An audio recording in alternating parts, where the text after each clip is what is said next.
estimular con el uso de hormonas. Principalmente se utiliza para superovulación una hormona que se llama SG y que la van a ver en Fisiología de la Gestación, bien sea con el profesor Lecio González o con el profesor Germán Portillo, que es un profesor jubilado de reproducción. La SG es una hormona glicoproteica que se llama gonadotropina coriónica equina. Es una gonadotropina que actúa en el ovario de la yegua. Entonces se produce en la placenta de la yegua y se puede aislar como medicamento y la venden como Folibón, como Novorbón, como en los protocolos de utilización para múltiple ovulación, ovulación múltiple también. Entonces la SG, como es una gonadotropina, recuérdense que las gonadotropinas son aquellas hormonas que tienen tropismo hacia la gónada. Es una gonadotropina. Entonces, hacer una gonadotropina tiene tropismo hacia la gónada. ¿Y cuáles son las gónadas? Tanto testículos como los ovarios. Entonces, ella tiene su tropismo hacia la gónada, hacia el ovario. Existen gonadotropinas hipoficiarias, que son las más importantes, son las que ya vimos en la hipófisis, que son la FSH y la LH, que son glicoproteínas que van a ir hacia la gónada, hacia el ovario. Son gonadotropinas. Y se llaman gonadotropinas hipoficiarias, porque se producen en la hipófisis. Pero existen también gonadotropinas extrahipofisiarias, es decir, que no se producen solamente en la hipófisis, sino en otras partes. Esta, por ejemplo, se produce en las copas endometriales de la placenta, de la yegua, de la burra. ¿Por qué en la placenta de la mula no? Porque generalmente, si no hay trabajo de tecnología reproductiva, no se puede hacer parir una mula, ¿verdad? ¿Y saben por qué, verdad? Son especies híbridas, no importa porque sean híbridos, porque hay híbridos que son fértiles, pero es un híbrido infértil por la incompatibilidad de los cromosomas de la especie de caballo con la especie asnar. O sea, no tienen la misma cantidad de cromosomas, uno tiene 64 y uno tiene 66, entonces al mezclarse sale un animal de 65 cromosomas. Entonces el cromosoma de la reproducción no se da, entonces son animales, las mulas son animales infértiles, a menos que se le haga manipulación genética, que ya se hace en Argentina, en Brasil, en Italia, en algunos países ya han conseguido gestaciones en mulas. Pero si no se hace eso, la mula es totalmente estéril. Entonces, disculpe, ¿por qué es minúscula esa E? General, buena pregunta. ¿Cómo es tu nombre? Ramón, buena pregunta. Cuando la mayoría de las hormonas que ustedes van a ver en la medicina veterinaria, cuando tienen la minúscula al principio, quiere decir que es la especie donde actúa. Pero al principio. Al principio. Por ejemplo, lactógeno placentario ovino, tú vas a ver LP. Somatotropina bovina, STH. La de la mujer, HCG, va a ser así. Viene siendo como cuando escriben uno pH, que pH siempre la menor va, la P va minúscula. Bueno, entonces todas las especies, siempre la hormona, hacia la especie donde va dirigida, se escribe en minúscula, ¿no? Es una peculiaridad que se utiliza en la teriogenología, que es la ciencia que estudia la reproducción animal. Bien, entonces esta gonadotropina es extrahipoficial, se produce en la placenta y ella va a la gónada y estimula el ovario porque tiene una acción principalmente FSH. También tiene acción LH, de hecho dice que es 50% FSH y 50% LH. Por eso la yegua es la única especie que puede ovular estando embarazada. O sea, estando preñada una yegua, ella puede ovular, porque la SG se libera a partir del día 35 de gestación de la yegua y puede hacer ovular a la yegua. Si yo utilizo este medicamento, voy a causar la formación de numerosos cuerpos lúteos. ¿Por qué? Bueno, porque ustedes saben que el cuerpo lúteo es producto de una ovulación posterior. Adelante. ¿Ven? Ahí la ovulación, se forma un folículo, ese folículo libera su óvulo. Recuerden que los órganos son órganos, no tienen órganos endocrinos transitorios, ¿no? Tanto los folículos como los cuerpos lúteos, no están permanentemente allí, sino que un folículo se atresia o se rompe cuando hay la ovulación y un cuerpo lúteo o existe y puede haber la luteólisis y se degrada, o se mantiene, si se da la gestación, se mantiene durante todo el tiempo de gestación de la especie. Si una vaca, por ejemplo, 280 días dura el cuerpo lúteo, porque está manteniendo la gestación. Recuerden que la principal hormona que produce el cuerpo lúteo es la progesterona, una hormona esteroidal que, como su nombre lo indica, progesterona, propicia la gestación. Progesterona, sáquenla por la asociación fisiológica. progesterona propicia la gestación. En la mujer, en ustedes, el cuerpo lúteo también produce estrógeno, pero los animales domésticos no. Los animales domésticos no producen estrógeno, solamente progesterona, y también produce oxitocina, que es una hormona polipeptídica, y otra hormona que es muy importante, que es la relaxina. Estas tres hormonas se producen en el cuerpo lúteo y son importantes para la reproducción todas. Recuerden que cuando hay veces que yo pregunto, hormonas que produce el cuerpo lúteo, y me dicen, no, la LH. No, la LH no se produce en el cuerpo lúteo. Tiene receptores para la LH. Recuerden que esta hormona, que se produce en la hipófisis, allá arriba, tiene tres funciones en la hembra: ovulación, luteinización y esteroidogénesis. Son tres funciones específicas en la hembra. Entonces, una de las razones de la LH es causar la ovulación de un folículo, y luego que se dé la ovulación, las células internas, las células granulosas se reorganizan y se transforman en células luteales pequeñas y células luteales grandes. Y se transforma de un órgano endocrino a otro. Un órgano endocrino que principalmente produce estrógeno, que es el folículo, se transforma en un cuerpo lúteo que va a producir progesterona principalmente. Y va a mantener la gestación. Entonces, esa era la pregunta que yo quería que respondieran, pero no me pararon mucha hora. Claro, yo la envié a las 12 de la noche, no esperaba que me respondieran a las 12 de la noche, porque yo era el que estaba noctámbulo, pero cuando se pararan a las 8 y hasta las 12 que estuvo eso ahí, si hubiesen podido googlear, internet, gente que yo iba viajando en el carrito estaba más interesado. Bien, una de las cosas que quiero hacer en esta clase es dar un repaso bastante bueno para que ustedes estén bien pulidos, porque van a venir con profesores invitados que son expertos en la materia y no van a explicar lo básico, sino que van a ir a entrar en materia. Por lo menos la doctora Lindru Yamate, que es la que les va a dar endocrinología del macho, ella no les va a estar explicando las hormonas del hipotálamo, las hormonas de la hipófisis, ustedes deberían saberlas. Entonces, como yo estoy seguro que yo estoy pasándoles información y no las están leyendo, entonces vamos a hacer un pequeño repaso para estar claro con las cosas, sobre todo con la parte de los feedback, las retroacciones o las retroalimentaciones. Voy con otro repasito, ya lo he explicado varias veces. Tenemos el hipotálamo, tenemos la hipófisis y tenemos la gónada. Este es el eje reproductivo. La acción hormonal se produce cuando un órgano estimula a otro para ejercer la activación, por ejemplo, del eje reproductivo en la hembra o en el macho. Entonces, aquí tenemos en el hipotálamo un decapéptido. ¿Cómo se llama? Ese decapéptido que estimula la reproducción en el macho. GnRH. La GnRH, o hormona liberadora de gonadotropina. Y las gonadotropinas son la FSH y la LH, que son glicoproteínas. También existe una hormona nueva que se descubrió más o menos como en el 2007, que es la hormona inhibidora de gonadotropina. Esta acción desde el hipotálamo, que se vierte a la eminencia media y cae en el sistema porto-hipofisiario, y aquí las venas del hipotálamo se mezclan con las arteriolas de la hipófisis en un sistema porto-hipofisiario y viaja hasta acá. Esta acción es una acción hormonal, eso no es ningún tipo de feedback. El feedback va de abajo hacia arriba. Es decir, la mayoría de los feedback son negativos porque modulan. Ya tengo demasiada hormona, mismo, ya no puedo caer tanto. Tengo demasiado en stock. Entonces, la mayoría de los feedback en la endocrinología son de naturaleza negativa. Hay algunos que son positivos, por ejemplo, los estrógenos.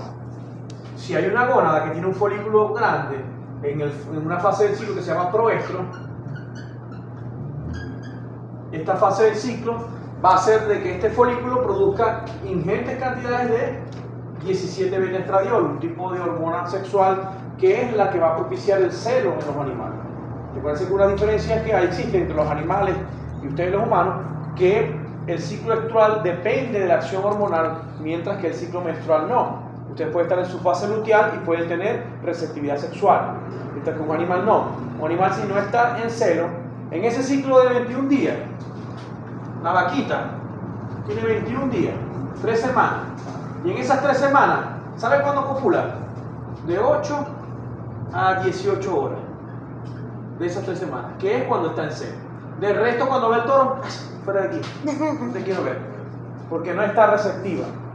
Solamente se muestra receptiva cuando está en celo. Entonces, durante 3 semanas de ciclicidad, que es el ciclo estrual, de estro a estro o de celo a celo, solamente hay la receptividad sexual de 8 a 18 horas. También la mujer no. La mujer en un ciclo menstrual de 28 días puede estar con receptividad, inclusive hasta con la menstruación. ¿Quién no ha escuchado eso de los chistes de no, quién fue, que es vampiro, que se la tiene vampiro, que la toallita, que me baño? O sea, la receptividad sexual no interfiere, o la progesterona mejor dicho, no interfiere en el cerebro sobre la receptividad sexual, que en los animales sí. En los animales existe una interferencia de la progesterona. ¿Por qué? Porque cuando este folículo ovula, se transforma en un cuerpo lúteo, una estructura de color amarillo que deforma el ovario y que la vamos a conseguir en un diestro, que es una fase del ciclo menstrual. Lo van a ver bien probablemente conmigo cuando vemos la parte práctica, que hagamos unos genitales y eso. Entonces ese diestro va a producir una hormona que es la progesterona. La progesterona va a ser un feedback de naturaleza negativa a la GnRH y a la LH principalmente. Entonces este feedback es de naturaleza negativa. Disculpe, la acción es sobre el GnRH que actúa sobre la LH o directamente sobre las dos. Sobre las dos específicamente. Han hecho trabajo de investigación donde eliminan una parte del sistema nervioso, la parte de debajo del tálamo, y también hay un bloqueo. Hay un bloqueo sobre las dos, tanto sobre la LH como sobre la GnRH. En algunas especies el bloqueo inclusive es sobre la FSH también, como en la mujer. En los animales no, en los animales solamente sobre la LH. Por eso que ustedes ven que en un ciclo menstrual hay folículos y hay cuerpos lúteos al mismo tiempo, porque hay crecimiento folicular. Recuerden que esta hormona, la FSH, se llama hormona estimulante de los folículos, por sus siglas en inglés. Folliculum Stimulating Hormone, hormona estimulante de los folículos. Entonces, esta hormona se sigue produciendo cuando tenemos un cuerpo lúteo. Entonces, tú puedes tener un cuerpo lúteo y puedes tener un folículo también grandote. Solo que no va a ovular por el feedback negativo de la progesterona a la LH. La LH se va a mantener tónica o basal, se va a mantener baja. ¿Se acuerdan aquel dibujito que les puse yo? Que era una llavecita cerrada, apenas goteando. Porque no se cierra completamente la llave, sino que queda goteando. Entonces la LH se mantiene tónica, se mantiene basal, pero se sigue produciendo. Pero no es un pico ovulatorio, es decir, que ese folículo se va a ir a la atresia. Entonces, ¿qué pasa en la vaca y en la búfala, en la oveja y en la cabra, que tienen ondas de crecimiento folicular? Entonces la primera onda no es ovulatoria, casi nunca. A menos que la luteólisis esté muy cercana al crecimiento del folículo. Pero generalmente cuando tú ves esto aquí, que es un diestro medio, tú vas a ver un cuerpo lúteo y un folículo. Me acuerdo yo del profesor Leonel García, que es un muy experto. Era experto cuando me dio clase a mí en el 2000 y ahora en el 2024 es como un solomo con papas y... Dios, esa cabeza tiene de todo. El profesor Leonel García le va a dar clase en clínica bovina porque todavía no se ha jubilado. Me dio clase a mí en el 2020 y todavía está dando clase en el 2024. Es muy bueno, es un fenómeno. Una vez fuimos a palpar un animal en la finca y él metió la mano y dijo: palpen este folículo que es de primera onda. Me acuerdo yo, inclusive yo que era preparador de fisiología de la producción, a la verga, este coño carga un ecógrafo a la mano. ¿Cómo coño va a saber que es un folículo de primera onda? Y le pusimos como apodo cristal piezoeléctrico, no se me olvida. Todo el grupo de nosotros, que fuimos 51 los que nos graduamos en médico veterinario en el 2001, incluyendo al papá de Juan, que es Vitelio, profesor hoy también de búfalo y de reproducción. Le pusimos cristal de cuarzo o cristal piezoeléctrico. Porque ¿cómo coño va a saber que un folículo es de primera onda y no es de segunda onda? Entonces yo después, ya como estaba graduado y estaba haciendo la maestría, yo dije, a la verga, así como que se para, como cuando uno le tiene una indirecta a una mujer y a los 3 años, a la verga tenía que entrar al cuarto. Así me pasó con el profesor Leonel. A la verga sí puede saber que es de primera onda. Porque si hay un cuerpo lúteo que está en el otro ovario o en el mismo ovario, ese folículo no va a ovular. Por el feedback negativo a la LH, que está haciendo la progesterona. Entonces, ese folículo que está allí en ese momento no va a ovular. No lo va a permitir la progesterona. La progesterona siempre va a dominar sobre los estrógenos. Entonces, si hay un folículo y yo palpo un cuerpo lúteo, ese folículo no ovula, es de la primera onda. Cuando haya la luteólisis, que se rompa esta estructura, ese folículo, si está allí todavía grande, puede ovular, pero si no, hay otro crecimiento de otra onda folicular, que es la segunda o la tercera onda. O sea, que puede involucionar. Regresionar, si es la palabra. Regresiona o regresa, como dicen en español. Pero nosotros decimos en Latinoamérica regresiona. Entonces, esto es un feedback negativo hacia la LH. Es un feedback característico, es una modulación negativa. Ya no me produzcas LH porque no la necesito, estoy en una fase que no la necesito. Cuando ustedes se toman unas pastillas anticonceptivas, todos los días están tomando progesterona y estrógeno. Los estrógenos hacen cambios en el útero para que los espermatozoides no asciendan, y la progesterona, porque hay cambios en el endometrio, y la progesterona hace este bloqueo. Entonces ustedes no ovulan y no quedan embarazadas. Esa es la función de una pastilla anticonceptiva. Son progestágenos que están evitando la ovulación. Tú te la tomas durante tus 28 días, o viene al mes, ¿no? Vienen 28 días. Vienen 1, 2, 3, 28. Aunque hay una semana que son puro placebo. Sí, la de la regla. Generalmente las primeras 21 son las que tienen hormonas, las demás son placebo para que tú sigas todos los días pues, con tu control. Entonces, eso es un bloqueo para la LH para evitar que se produzca la ovulación y no quedar embarazada. Profe, ¿por qué los anticonceptivos influyen en el endometrio? Porque algunos anticonceptivos eliminan la menstruación. O sea, no Sí, puede durar hasta 3 meses y uno va pero aquí a todo asustado, pero es porque hoy simplemente por hoy los anticonceptivos traen también estrógenos naturales o estrógenos sintéticos. Entonces esos estrógenos también causan cambios sobre el endometrio, porque son ambas dos son hormonas uterotrópicas, de entropismo hacia el útero, ambas hormonas. O sea, van hacia el útero y causan cambios en el endometrio. Esta cambia el endometrio para hacerlo receptivo a la preñez, y esta cambia el endometrio para hacerlo secretorio. Entonces, cuando hay un cambio, que hay la luteólisis, entonces hay la denudación del endometrio, que es la menstruación, que se da solamente en los primates homínidos y no homínidos, porque recuerden que la chimpancé también menstrua, y la gorila y la mujer, la hembra de los bonobos y tal, también menstruan. Lo que no menstruan son los animales, ninguno. Ni la perra, cuando un estudiante que tiene la menstruación en la frente, eso no es ninguna menstruación. Eso viene de origen vaginal, ni siquiera es sangre. Es como una secreción, pero sanguinolenta. Y es de origen vaginal, no viene del útero. En la perra, que el proestro que ocurre eso. Bien, entonces eso es un feedback negativo muy característico. El folículo también hace un feedback negativo, que es a través de una glicoproteína que se llama inhibina. Esta glicoproteína que se produce en las células de la granulosa hace un feedback de asa negativa para la FSH, que es básicamente la dominancia que ejerce un folículo para los demás folículos. Inhibina y activina. La activina hace lo contrario, el feedback positivo, o sea, hace totalmente lo contrario. Pero estoy dando el ejemplo aquí de los feedback negativos, después voy con los feedback positivos, como el activina y el de los estrógenos. Entonces, la inhibina hace un feedback negativo para la FSH. ¿Por qué se hace esto? Bueno, porque este folículo dominante no quiere que otros folículos crezcan. Entonces, inhibe la hormona del crecimiento del folículo, que es esta que está aquí. Es una glicoproteína que causa el crecimiento folicular. Entonces, la inhibina hace un feedback negativo para la LH. Oído el tambor, esto en la hembra, pero en el macho ocurre lo mismo.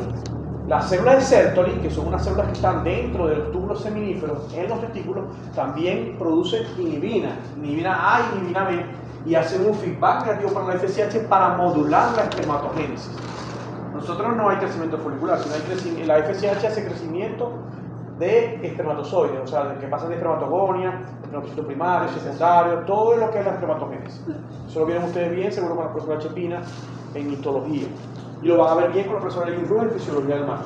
Pero para que lo entiendan también, la inhibina hace un feedback negativo para la FSH. La activina, que es una hormona que hace feedback positivo para la FSH, hace lo contrario, incrementa la producción de FSH. Y es una señal estimulatoria. Cuando el feedback es positivo, la señal es estimulatoria. Cuando el feedback es negativo, la señal es inhibitoria. Los estrógenos de un folículo de Graf, que ya está bien grandote, en crecimiento, yo lo puedo palpar como una vejiguita, como una ampolla, eso genera un feedback positivo para la LH.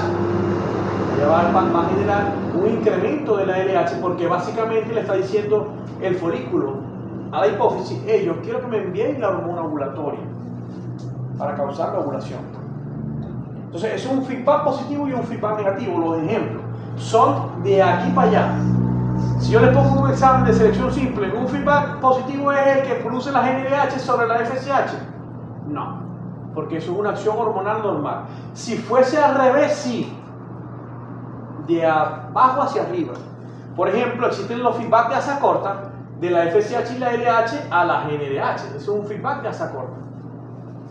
Tengo demasiada FSH y demasiada LH en las células gonadotrópicas de la hipófisis y ya no quiero que produzcan más GNRH porque tengo suficiente ya en stock. Entonces mando a modular negativamente para que no se libere la GNRH. Entonces es un feedback de asa corta y negativo, con modulación negativa. ¿Qué significa que sea de asa corta? Que no implica un trayecto de varios órganos. El de asa larga, por ejemplo, las gónadas pasan por hipófisis y hipotálamo. Mientras que cuando es asa corta es cuando apenas implican dos organitos. Que prácticamente todas las hormonas de la hipófisis hacia las hormonas del hipotálamo hacen feedback de asa corta. Ok. De abajo hacia arriba, nunca de arriba hacia abajo, sino de abajo hacia arriba. Esto puede ser otro ejemplo. Vamos a poner otro ejemplo para no hablar tanto de reproducción, que yo, como soy terigenólogo, No fue en el estadio, ahí en los folículos. sí, ya expliqué que era un feedback positivo para la LH, la señal ovulatoria para la LH. Pero hagámoslo por ejemplo, vamos a hacerlo con la tiroides. Vamos a dibujar la tiroides, que soy un huevo de igual. Huevona, ahí en atrás. La tiroides, la hipófisis y el hipotálamo. Se llama ahí es hipotálamo hipófisis tiroidea. ¿Cómo? Eje hipotálamo hipófisis tiroides. Hay quienes dicen la tiroides o el tiroides. Ustedes están en la RAE diciendo si la tiroides es hembra o es macho. ¿Qué coño nos interesa saber? Lo importante es que es una glándula endocrina que produce dos hormonas importantes, o mejor dicho, tres, que son la triiotironina y la tetraiodotironina, que son la T3 y la T4. Esas hormonas son sumamente importantes para el metabolismo. Cuando hay fallos en la tiroides, hay fallos en la reproducción, hay fallos en la reproducción, hay fallos en el crecimiento, hay fallos en todo. Hasta cretinismo puede haber, si hay deficiencia en la tiroides, hipotiroidismo primario, la persona puede salir así medio se llama cretinismo, pues es medio mongólico. Bueno, mongólico no, porque se escucha feo, pero como medio ¿Cuál es el nombre? T3. Triiotironina y tetraiotironina. Triiotironina porque tiene tres moléculas de yodo, esa tiene 4, tetraiotironina. Esta también se llama tirosina, ¿se acuerdan que lo dijimos en la clase anterior? Que va con X, porque la tirosina con S es el aminoácido. Y estuvimos buscando ahí lo del riñón, yo no me acordaba de una palabrita ahí, inclusive lo dijimos en el grupo. Bien, para que se produzca estas dos hormonas, ¿qué hormona se produce aquí en el hipotálamo? A ver cómo están los repasos. Dame la lista para preguntar. Quiero preguntar. ¿Dónde está la lista? TSH. Estoy repitiendo y permito. Ajá, voy con Angélica, Angelina, la que me da la cola. ¿Vos sois Angelina o Angélica? Angélica. Angélica, ¿qué puede decir Angelina ahí? Angélica Carrasquero, o esa es otra. Ah, Angelina Carrasquero. Angelina Carrasquero. ¿Qué hormona se produce aquí en el hipotálamo que estimula este eje? Aquí en el hipotálamo. No, la LH se produce en la hipófisis, pero estoy hablando del eje hipotálamo hipófisis tiroidea. No estoy hablando del eje reproductivo. La LH es una hormona ovulatoria. Estoy hablando de la tiroides, aquí en la garganta. Sí, te pregunto. Ajá, Valera. ¿Quién es Valera? Yani Valera. Yo. Ah, Yani. ¿Qué hormona se produce ahí? La GNRH. Ajá, vamos para que enchufen las neuronas. Que las tienen un poquito, las tienen vivas, no las han usado. La GNRH. ¿Qué tiene que ver la reproducción con la tiroides? Te estoy preguntando de hormonas para activar el eje hipotálamo hipófisis tiroides. ¿Qué tiene que ver la hormona liberadora de gonadotropina con la tiroides? ¿Se va a reproducir uno con la tiroides? Por ahí puede pasar algo, pero no creo que se reproduzcan ahí. ¿Cuál es tu nombre? Valeria. Valeria, ¿qué hormona? La TRH. La TRH. Entonces volamos esto aquí y ponemos aquí la TRH. Hormona liberadora de tirotropina del eje hipotálamo hipófisis glándula tiroides. Esta es la hormona más pequeña que existe en endocrinología. Tiene apenas 3 aminoácidos. Es un tripéptido. 3 residuos de aminoácidos. Le pone aquí un 3 para que se acuerden que tiene 3 aminoácidos. Pero a pesar de que es una hormona chiquitica, que tiene solamente 3 aminoácidos, estimula 2 hormonas tiene una acción estimulante sobre dos hormonas. ¿Cuál es la otra hormona que estimula? Que no es la de la tiroides. Él estimula dos hormonas. Las dos, ambas dos inclusive, en la hipófisis. ¿Quién me sabe decir? La prolactina y el TSH. La prolactina y la TSH. ¿Cómo es tu nombre? Génesis. Negativo de no se pasa la por favor. Dale.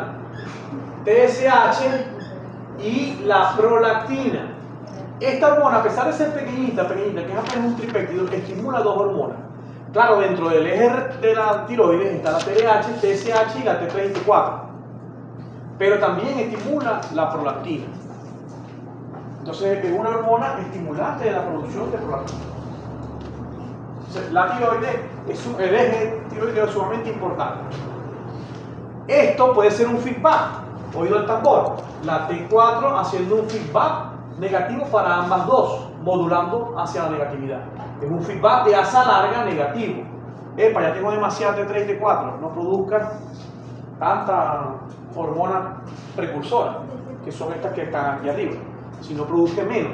Entonces bajan de picos o ciclos de amplitud de pulso a niveles basales o tónicos.